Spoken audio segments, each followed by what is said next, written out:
Je vais ce matin vous raconter une histoire funeste. Une histoire bien malheureuse qui peut arriver à ceux qui nous sont plus proches, qui peut nous arriver à nous également, qui peut toucher n'importe qui sans qu'on s'y attende, qui peut marquer des vies éternellement. Cher jury, cher public, je vais vous demander beaucoup de bienveillance ce matin pour une histoire vécue bien trop souvent.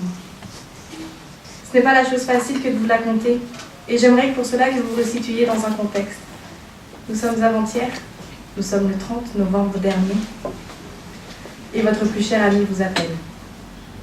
Elle vous dit « Écoute, j'ai un problème, je suis dans le rouge ». Vous lui demandez alors ce qu'il a fait pour se retrouver dans cette situation. Il vous raconte « J'ai payé ma taxe d'habitation, je suis allé au marché Noël, place du Capitole, manger de la Ligo tous les jours. J'ai fait le Black Friday, j'ai commencé mes cadeaux de Noël. » Alors ce matin, nous avons dû tous nous lever aux aurores afin de faire admirer nos envolées lyriques, nos connaissances du dictionnaire et démontrer à quel point les souvenirs de figures de style sont encore imbriqués en nos esprits. En ce matin, 9h36, je vous fais part d'une situation alarmante. Le manque n'instruit pas. Non, vous pensiez alors qu'avec cet argent, votre ami n'a plus et qu'il lui manque, il pourra acheter des atlas et s'instruire géographiquement?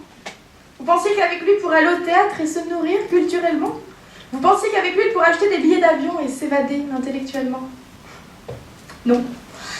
Non, chers amis, voilà une vérité peu affirmée et souvent chuchotée. Cet argent qui nous manque ne nous instruit pas. Il ne peut pas, puisqu'il n'existe pas. Et pas de coussin cousu d'or d'Aladin et Jasmine à revendre, pas de chaussures de verre à troquer contre un prince, pas de pouvoir du délivrer, pour se construire un palais et s'économiser le coût du loyer. Alors, cher contradicteur, toi qui défends que le manque nous instruit, car nous apprenons de ce manque, il nous apprend à faire sans, qu'il nous instruit, car ce manque nous guide et nous aide à aller au-delà de tout. Non, cher contradicteur, je crois que tu n'as pas bien compris. On ne t'a pas compris que le manque n'est pas synonyme d'instruction. Seul un poète, un intellectuel bien en chair, oserait l'affirmer en mangeant sa deuxième tranche de lard. Tout en disant que le manque d'argent n'est pas si difficile à gérer tant qu'on peut se nourrir intellectuellement. Seul un hypocrite comme le bourgeois gentilhomme va atteindre des sommets et s'éloigner de sa condition qu'il considère trop basse pourrait faire le naïf. Ou selon vos références, comme Marjorie Tyrell, tentant de jouer l'altruiste pour aider le bas peuple. Mais nous ne sommes pas dans les fantasmes de gens trop bien placés pour savoir ce qu'est le manque. Alors je l'accorde, nous ne sommes pas non plus dans un Zola, messieurs, dames, même si on pourrait en douter à voir la situation des Rohingyas. Je ne tente pas ce matin de faire une plaidoirie pour les plus pauvres ni un réquisitoire contre les plus riches. Je laisse pour cela nos syndicats étudiants le faire pour nous. Je ne tente pas de vous convaincre que votre ami aurait peut-être dû faire moins la cigale et plus la fourmi. Moi, je veux pouvoir continuer à profiter de la Ligo et tous les jours, si je le peux, à cela y rajouter un pain d'épices et 2-3 verres de vin chaud. Si c'est possible, y supplémenter un bonsaï et une guirlande lumineuse à ma déco. Je connais bien le marché Noël. Ce serait candide alors de dire que ce qui nous manque nous instruit. Vous ne pouvez pas croire, cher public, en ce si bon matin ensoleillé, que l'on espérait neigeux et qui nous nargue depuis les stations de ski.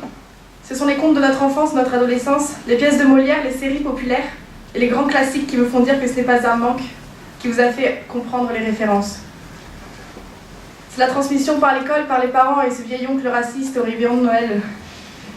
Et ce n'est pas qu'un manque qui vous a instruit, ce sont eux tout autour de vous, tous ces gens qui vous entourent et qui chacun, par le biais de votre socialisation, vous instruit. Alors faites comme votre ami et profitez d'être chaque mois de nouveau au début et allez acheter cet atlas qui en fin de mois ne vous manquera pas.